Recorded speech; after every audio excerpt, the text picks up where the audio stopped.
mempersiapkan tentang masa depan kita yang lebih utama, yaitu kehidupan akhirat. Ya, kalau kehidupan dunia dipersiapkan dengan sedemikian sungguh-sungguh, maka kehidupan akhirat yang itu jangka waktunya sangat lama dan kekal, nah tentu harus lebih sungguh-sungguh lagi, lebih serius lagi di dalam menyiapkan masa depan tersebut.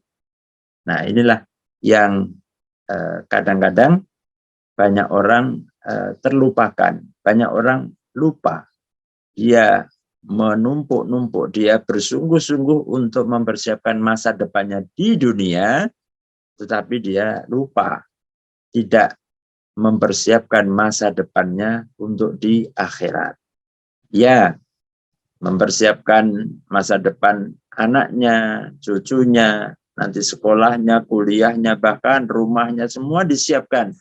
Ya, tapi dia lupa bagaimana dia sendiri nanti kelak ketika setelah kehidupan dunia. Nah, inilah muhasabah, introspeksi yang mesti setiap orang untuk memikirkan, menyiapkan hal itu. Nah, maka ketika pergantian tahun itu ada di depan kita, maka yang terbayang adalah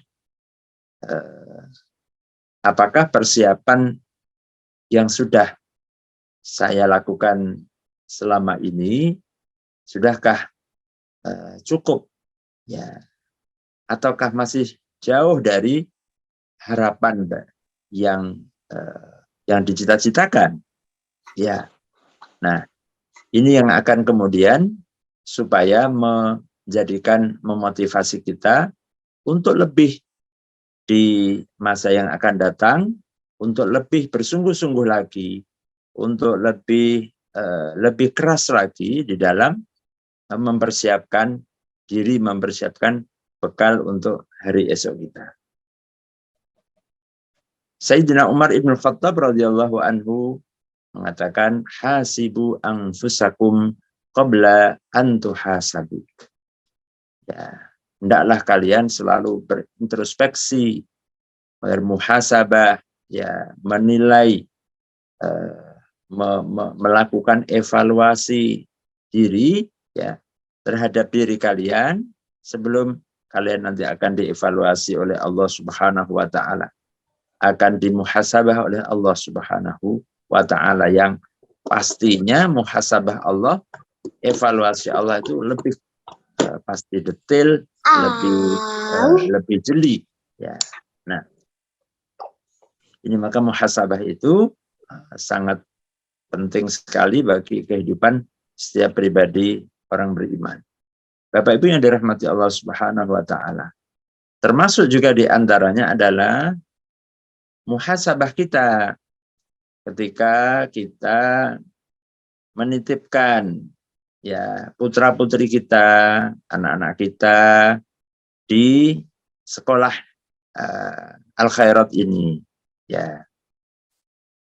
Kita juga perlu bermuhasabah, ya, apakah setelah anak-anak kita sekolah, ya, kita titipkan, ya, kita menyerahkan untuk dididik dengan pendidikan yang terbaik di sekolah Al-Khairat ini, juga kita mengevaluasi muhasabah diri kita, apakah kita juga sama, ya, dengan keinginan kita untuk berubah, ya.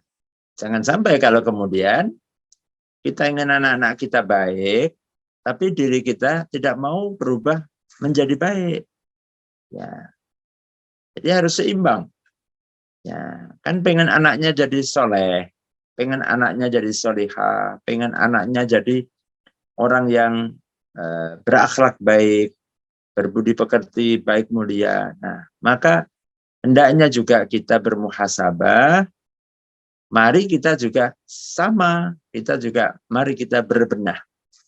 mari kita juga menyesuaikan sebagaimana keinginan kita untuk memiliki putra-putri yang soleh solihah, yang baik pendidikannya, baik akhlaknya, kita juga berupaya untuk melakukan perbaikan.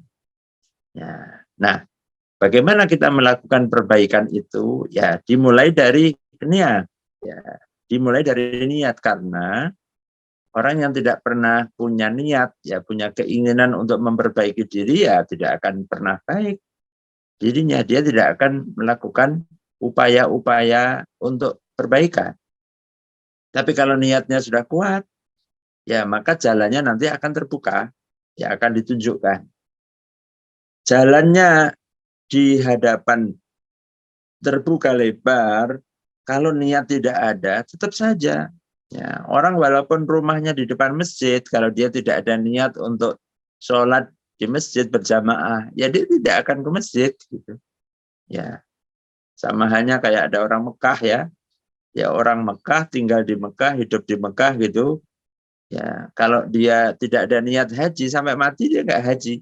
Dan itu ada juga orang-orang Mekah itu yang ya ketika sudah meninggal itu hajinya dibatalkan gitu ya. Nah, ini kan kenapa demikian? Karena nggak ada niat, nggak ada keinginan yang kuat, tekad yang kuat. Nah, maka diawali dengan niat yang kuat, tekad yang kuat, keinginan untuk membuat atau melakukan perubahan terhadap diri untuk lebih baik.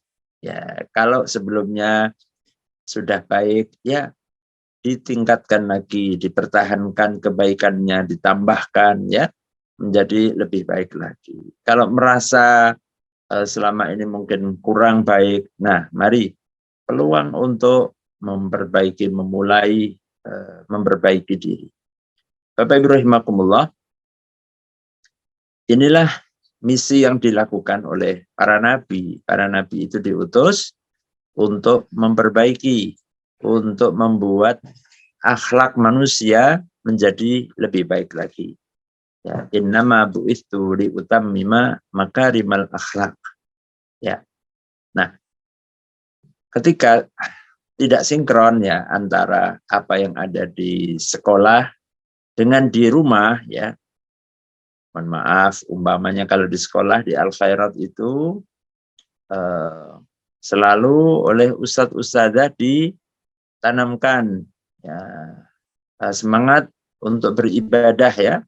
Pagi-pagi ketika datang diawali dengan semua siswa ke masjid ya, sholat duha ya, kemudian membaca Al-Quran, diajak berdoa, membaca Asmaul Husna ya, Masya Allah. Nah, jadi anak-anak kita luar biasa dididik dengan pendidikan yang benar-benar menanamkan nilai-nilai pendidikan Islami, pendidikan yang Qurani, ya, diajari sholat, diajari wudhu, ya, diajari mendoakan orang tuanya, mendoakan kebaikan, mendoakan gurunya, Masya Allah, pendidikan yang sangat baik, yang sangat bagus. Nah, akan tetapi kemudian ketika anak kita pulang, ya, anak-anak kita ini ketika di rumah itu berbanding 180 derajat. Ya. Kok kalau di rumah nggak ada sholat, nggak ada jamaah, nggak ada ngaji, nggak ada berdoa. Nah, ini akan bisa menimbulkan ketimpangan. Nah, ada hal yang di dalam diri anak itu akan mendapatkan dua hal yang ya kontradiktif ya. Kalau di sekolah begini, kalau di rumah jauh dengan nilai-nilai yang ditanamkan di dalam sekolah. Nah, ini hendaknya tidak terjadi. Jadi antara yang didapatkan di sekolah dengan yang ada di rumah hendaknya sejalan, ya, sinergis, ya. Nilai-nilai kebaikan yang ada di sekolah itu juga hendaknya ada diterapkan di dalam rumah. Ya, nilai-nilai akhlak, nilai-nilai semangat untuk beribadah, menanamkan nilai kejujuran, menanamkan kesabaran, berbagi, menghormati, ya, dan semua nilai kebaikan-kebaikan ya, dalam pendidikan hendaknya itu sinergis ya, sejalan. Nah, sehingga benar-benar bahwa pendidikan di sekolah itu juga akan sangat optimal hasilnya karena didukung juga dengan pendidikan di dalam rumah atau dalam keluarga itu. Nah, maka disinilah pentingnya forum semacam ini, kajian seperti ini ya, pembinaan ya, bimbingan Islam ya, BPI seperti ini, yang agar supaya antara yang di sekolah dengan yang ada di rumah itu tidak jomplang ya, tidak jauh bedanya. Nah, sehingga benar-benar proses pendidikan ya kepada anak-anak kita, siswa-siswi kita ini dapat berjalan dengan sangat sinergis ya. Nah, Bapak Ibu yang dirahmati Allah Subhanahu wa taala. Kemudian yang ketiga bahwa mengawali pergantian tahun ya, ini harus dipandang dari sudut pandang yang selalu optimis ya. Artinya bahwa setiap orang mukmin itu ditanamkan untuk selalu memiliki harapan bahwa masa depan itu adalah lebih baik. Ya. Kita dilarang untuk memiliki sifat yang pesimis ya, yang penuh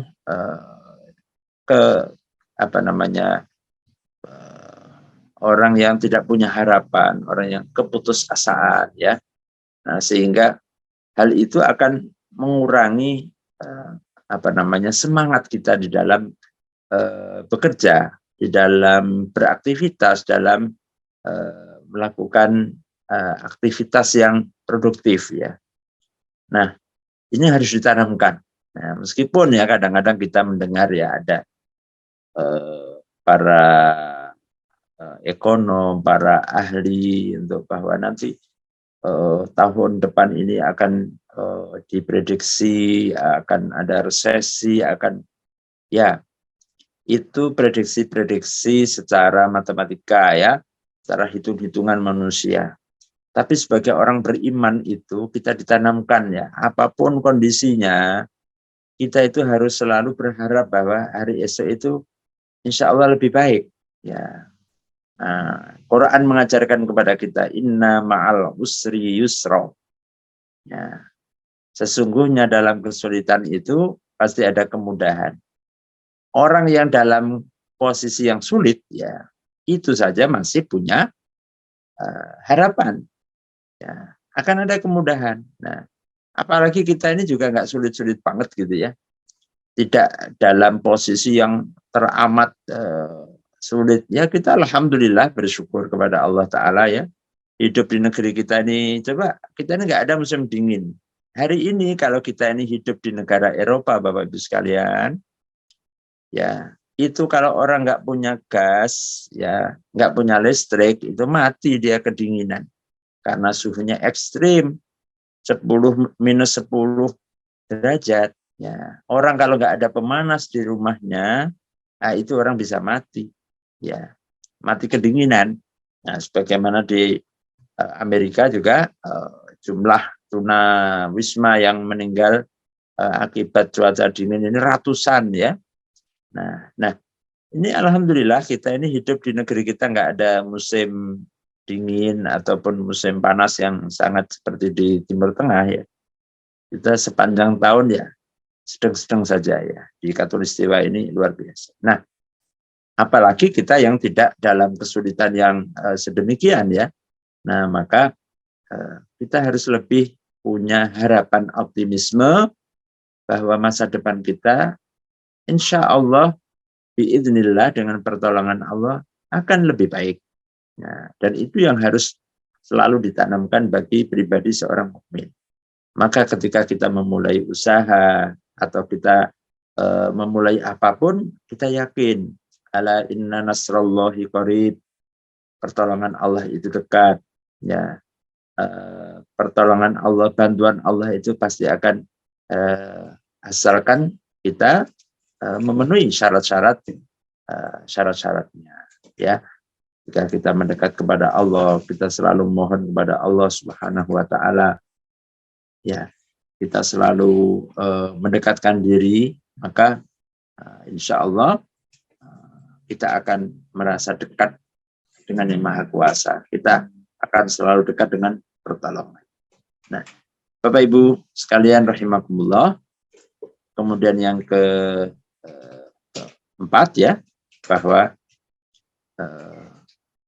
mensikapi, melihat pergantian tahun itu, maka kita harus selalu untuk melakukan sesuatu hal yang lebih baik daripada sebelumnya. Ya. Artinya ada hal-hal apa yang akan kita capai, yang akan kita raih, ya, yang kita lakukan, yang itu merupakan amal yang terbaik. Amal yang kita persembahkan untuk Allah Subhanahu wa taala yang terbaik. Kalau hari kemarin kita bisa bersedekah, ya, dengan nilai sekian umpamanya, ya. Kalau kemarin saya bisa berzakat 1 juta umpamanya. Nah, maka tahun besok ini saya harus lebih dari itu. Ya. Saya harus bisa lebih daripada itu. Nah, ini contoh dalam amal sedekah. Ya. Kalau tahun kemarin saya bisa membantu sekian orang, bisa meringankan sekian orang, tahun ini saya harus bisa lebih daripada itu. Nah, inilah bahwa ketika setiap di tahun yang baru ada resolusi, ya istilahnya, ya, anak muda ini ya resolusi 2023, ya apa? Nah, tentu tidak hanya hal-hal yang sifatnya duniawi, ya. Ya boleh orang yang 2023 rumah baru, ya oke, silahkan. Sepeda baru, ya, atau 2023 istri baru, ya, maksudnya memang belum menikah, ya, artinya dia baru menikah gitu. 2023 dapat istri baru, ya, memang sebelumnya belum punya istri, ya. Nah, oke, urusan-urusan duniawi. Urusan-urusan capaian-capaian akhirat juga demikian. Apa 2023 yang ingin kita raih pada saat saya zakat saya sekian, ya, tilawah Quran saya sekian, amal kebaikan saya sekian, begitu, ya.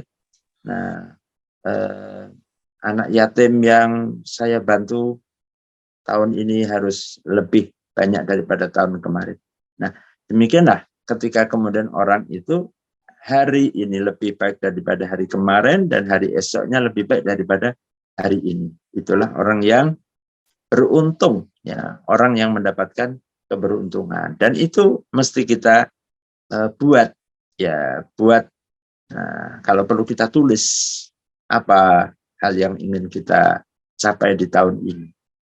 Hal-hal duniawi dan sekaligus juga hal-hal yang ukhrawi, ya, ingin kita raih. Jangan kemudian kita tidak punya cita-cita, tidak ada apa yang ingin Anda capai di tahun ini, enggak tahu gitu, ya, enggak punya rencana, ya. Kita harus merencanakan, ya. Kalau toh nanti tercapai, alhamdulillah, itu semata-mata karena pertolongan Allah. Kalau yang belum tercapai, ya itu nanti menjadi target kita untuk di tahun berikutnya, ya. Wallahu a'lam bishawab. Mudah-mudahan di tahun 2023 ini kita semuanya, wabil khusus sekolah keluarga besar sekolah Islam terpadu Al Khairat, ya, selalu dalam kebaikan dan prestasi terbaik dan menjadi lembaga pendidikan Islam yang terdepan, ya, di dalam mendampingi putra-putri Bapak Ibu sekalian menjadi manusia-manusia pilihan, manusia-manusia terbaik, generasi terbaik yang akan melanjutkan cita-cita kita bersama. Wallahu a'lam bishawab. Assalamualaikum warahmatullahi wabarakatuh.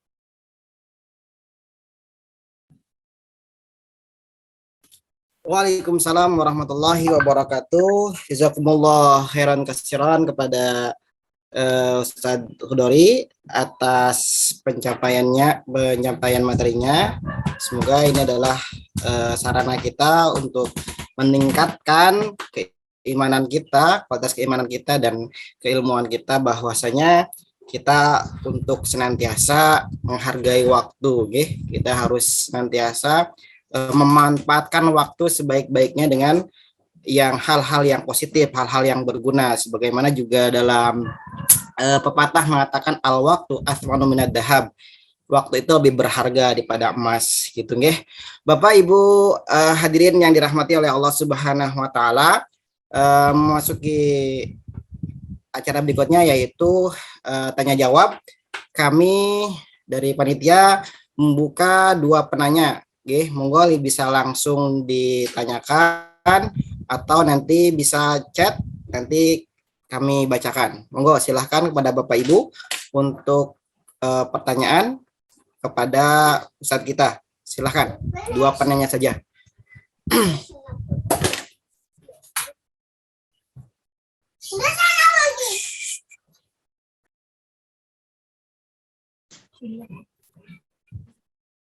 Monggo Bapak Ibu, kepada yang ingin bertanya kepada Ustadz Hudori, silahkan di chat atau langsung saja. Oke, voice. Oke, kalau Afan Pak, di chat ada pertanyaan kayaknya tadi. oh, di chat.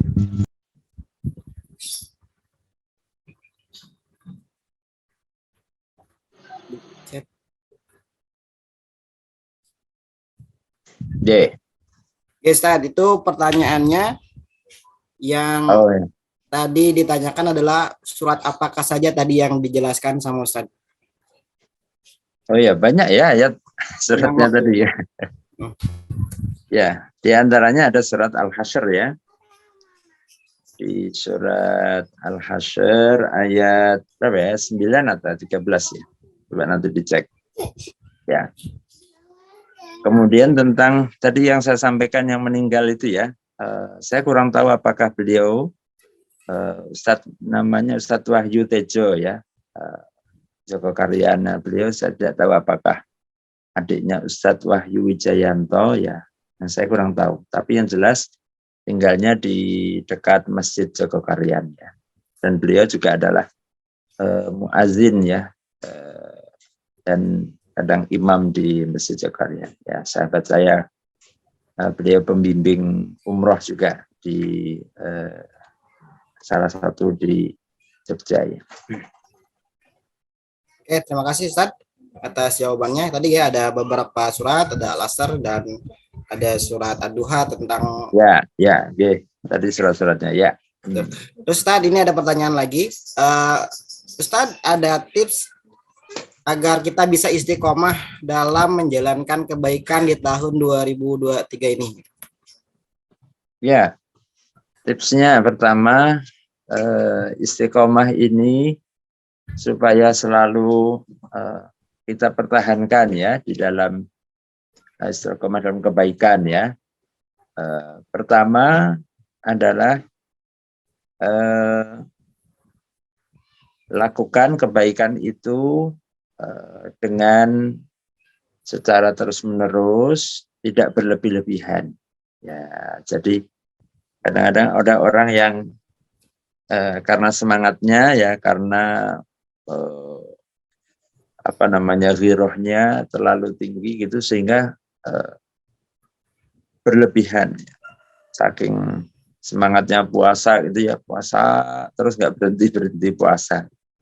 Atau semangatnya lagi apa ya, jangan terlalu berlebihan. Ada hal-hal yang justru kalau berlebih itu menjadi bosan. Nah, hindari kebosanan itu dengan memberikan porsi yang sedang ya, yang proporsional ya. Jadi kalau dalam hal kebaikan jangan terlalu ekstrim ya. Contoh orang lagi saking senang sedekah gitu ya, ibu-ibu semangat sedekah ya, kemudian dikasih uang belanja sama suami, kasih ibu ini uang belanja 1 juta ya untuk sehari gitu ya. Terus kemudian semua disedekahkan, terus nggak jadi masak, nggak jadi belanja. Nah, tentu itu adalah hal yang berlebih-lebihan. Nah, kaidahnya tidak ada kebaikan dalam berlebih-lebihan ya. Jadi kalau orang berbuat baik itu juga tidak boleh berlebih-lebihan. Ya la khaira fi israf ya. Ya. Nah, tentu sesuai dengan proporsionalnya. Ya, dalam hal apapun ya, termasuk dalam hal kebaikan. Ya, maka harus tahu mana yang prioritas, mana yang harus didahulukan, mana yang bisa ditunda ya. Tidak boleh kemudian berlebih-lebihan. Nah, yang kedua, istiqomah itu akan didapatkan manakala kita punya partner, punya teman ya, punya teman yang untuk saling diajak untuk saling mengingatkan, saling untuk melihat gitu ya. Jadi kalau kita itu umpama sholat berjamaah ya, itu akan lebih bisa tahan gitu karena apa? Ada temennya, ada partnernya. Ya, kalau kita lari ya sendiri olahraga gitu, kalau sendiri dengan ada temennya beda ya. Nah, maka carilah lingkungan, partner, teman, sahabat dalam berbuat kebaikan itu, cari teman, cari lingkungan, cari komunitas ya, supaya kita bisa tetap istiqomah dalam kebaikan tersebut. Kemudian tip yang ketiga adalah minta kepada Allah, banyak berdoa kepada Allah agar selalu bisa istiqomah. Karena tanpa pertolongan Allah, ya kita ini tidak bisa. Semua yang kita lakukan itu semata-mata karena Allah menolong kita, Allah memudahkan kita. Nah, maka kita banyak minta kepada Allah supaya diberikan istiqomah dalam kebaikan dan ketaatan. Ya, nah itu barangkali beberapa tipsnya. Syukron kasiran Ustaz atas jawabannya. Terakhir nggih, ini masih terkait dengan materi kita pada pagi hari ini. Saya bacakan yang masih sesuai dengan materi saja ya. Bagaimana caranya agar anak mempunyai niat untuk bisa mengubah diri menjadi pribadi yang baik serta niat tidak membuang waktu yang sangat berharga karena era zaman sekarang kan era digitalisasi Ustaz. Banyak anak yang HP dan game dan seterusnya Ustaz. Ya. Nah, contoh yang paling gampang adalah dengan memberikan contoh ya, teladan. Nah, jadi kita buat kesepakatan ya. Jadi istilahnya bukan aturan tapi membuat kesepakatan. Kesepakatan ini kan kalau aturan seakan diatur-atur ya. Tapi kalau diajak bareng-bareng dengan anak kita, ayo kita buat kesepakatan yang disepakati bersama-sama. Nah, kalau perlu ditulis.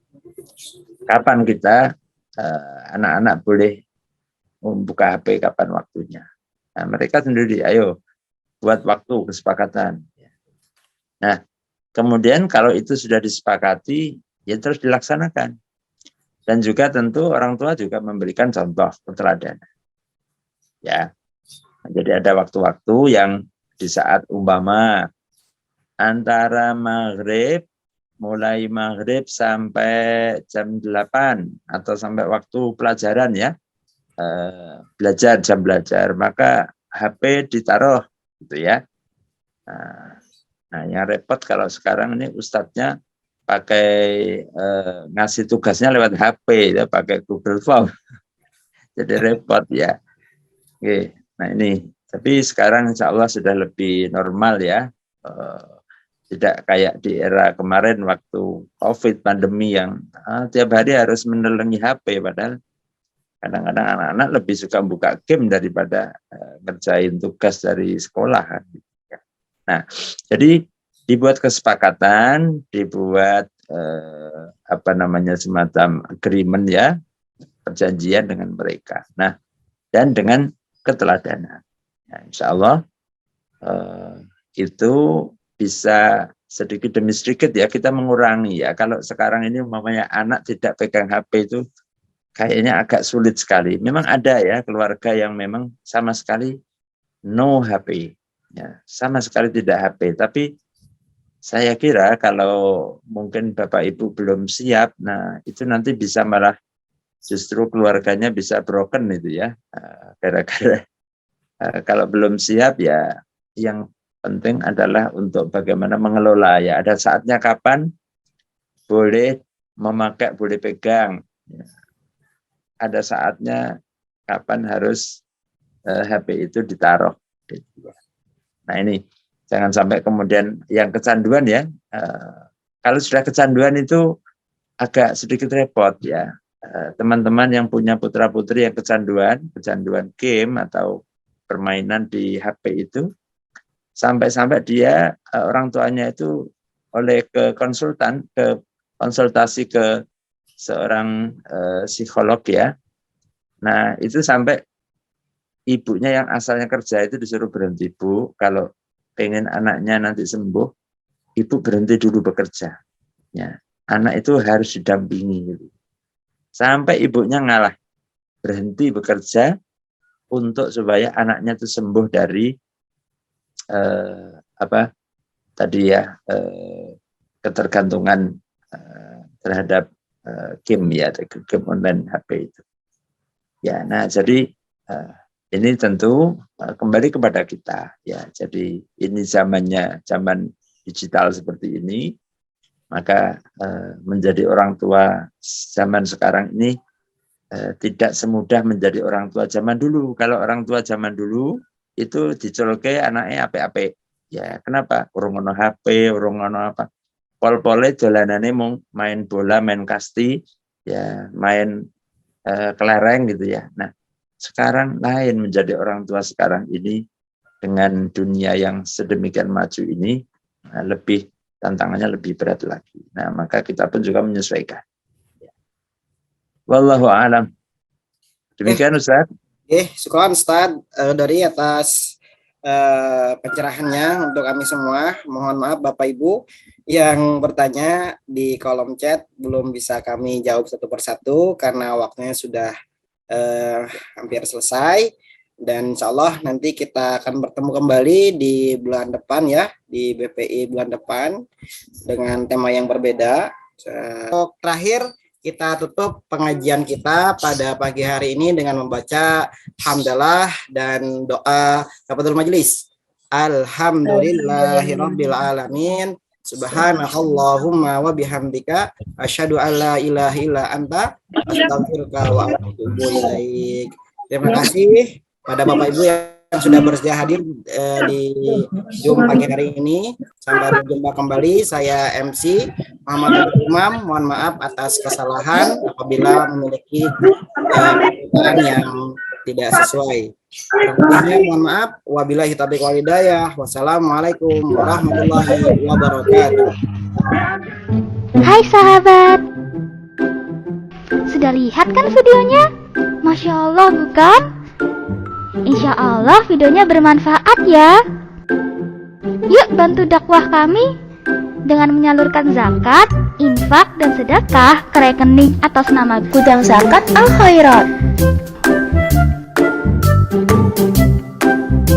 Insya Allah donasi sahabat akan digunakan untuk aksi kebaikan seperti program sekolah penghafal Quran, sedekah jariah Quran, dai muda, dan aksi kebaikan lainnya. Terima kasih ya sudah menonton video ini. Jangan lupa like, komen, share, dan subscribe video ini ya.